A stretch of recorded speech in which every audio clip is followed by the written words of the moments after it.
Do you even know what comes after fat loss? See, I bet you don't really know what a maintenance phase actually is. Not properly anyway. And I get it. Most guys who are stuck in that skinny fat limbo, sort of soft, not quite lean, not quite muscular, they only really know sort of two settings, two directions when it comes to their diet. Option one is going ultra strict, when that little bit of body flab is just getting into your head a little bit too much. You hammer the calories down, take out anything that's not clean food, try and get shredded as fast as you can, usually at the expense of energy, enjoyment, willpower over the weeks. And usually it's just a bit of a ticking time bomb, to be honest with you. Now option two is when you go the other way, when you start to inevitably after that process feel a little bit too skinny. That's where you lose control, you eat everything in sight and pretend that you are bulking. Ultimately, you're not really doing it properly, you're not tracking any foods, and you're just hoping for the best, and you're hoping that the scales going up rapidly is going to turn into muscle magically.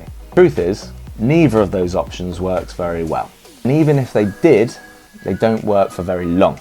But let's say that you actually did it properly, and you actually completed your fat loss phase. Let's say that you dropped the fat, you got lean, and in the mirror you felt proud of the transformation that you've managed to achieve. See what happens then, because you don't need to continue dieting, because if you stuck to that diet plan that got you there, you're going to continue to lose weight, and you don't need to lose any more weight because you've already shredded up the body fat that you want to lose. If the scales keep going down, you're probably going to lose a lot of muscle.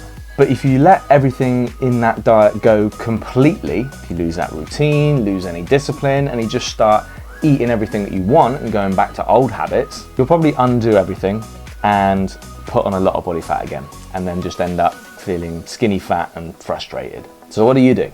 See, this is where a proper maintenance and then building phase comes in. And it's where most guys completely miss the mark and they don't know how to handle correctly. It's easy eating a shitload of calories if it's full of, like pizza and biscuits and just doing whatever you want. Trying to do it the correct way, that doesn't just take a complete loss of attention. It's not just eat what you want but a little bit less of it. It's not just track for a few days and then you're good. It's applying all the correct principles that hopefully you learnt during your shredding phase, tracking your calories, managing that into your meal plan, breaking it down into individual meal targets, hit your calorie and protein targets consistently on a day-to-day basis. It's doing all of that but up in your maintenance range.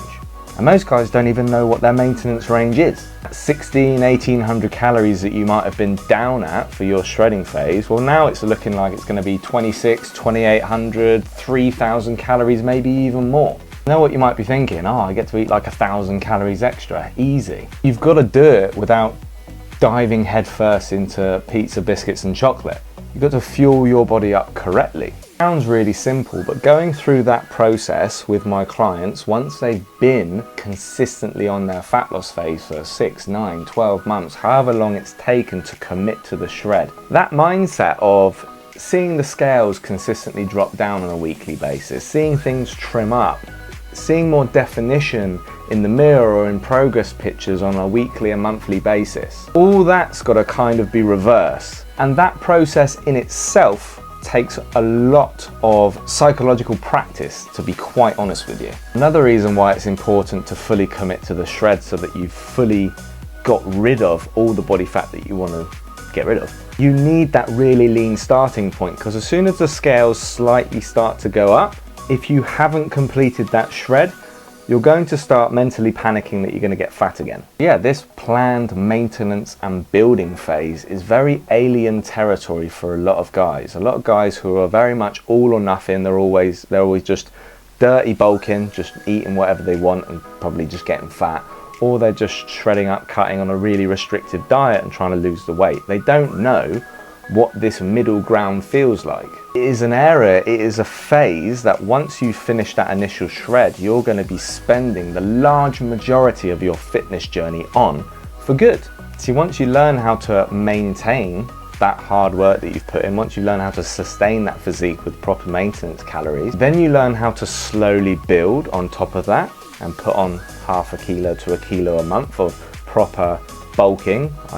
I don't like to use that word because bulking sounds like you're getting fat, but you are at the end of the day bulking, as most guys know it, as building. That's going to be the majority of your journey. It's going to be the majority of your fitness journey, like 9-10 months out of the year. It's imperative that you do it properly and learn how to manage things correctly so that you don't undo all that hard work that you've put in transforming your body in the first place. Anyway, if you want a little bit more of a detailed step-by-step of how to manage this is what I go through in the final week of my free 4-week coaching program, which is available to you in the description below. It's where I outline exactly the step-by-step process that I take my clients through in their first 4 weeks, including downloadable resources, training programs, nutritional plans, and everything that you could possibly need to get yourself kick-started in the best way possible, including my low-volume 2-set shred workout method. And then in week 4, I outline the 3 main phases that you're going to be going through and cycling through in the future in a much more detailed step-by-step breakdown, so you know exactly how it works, how to calculate your calories, etc., which I haven't gone through in this video. If you want to get your hands on it, links in the description. If you found this video useful, if you have any questions, comment below. Don't forget to subscribe, and I'll chat to you later.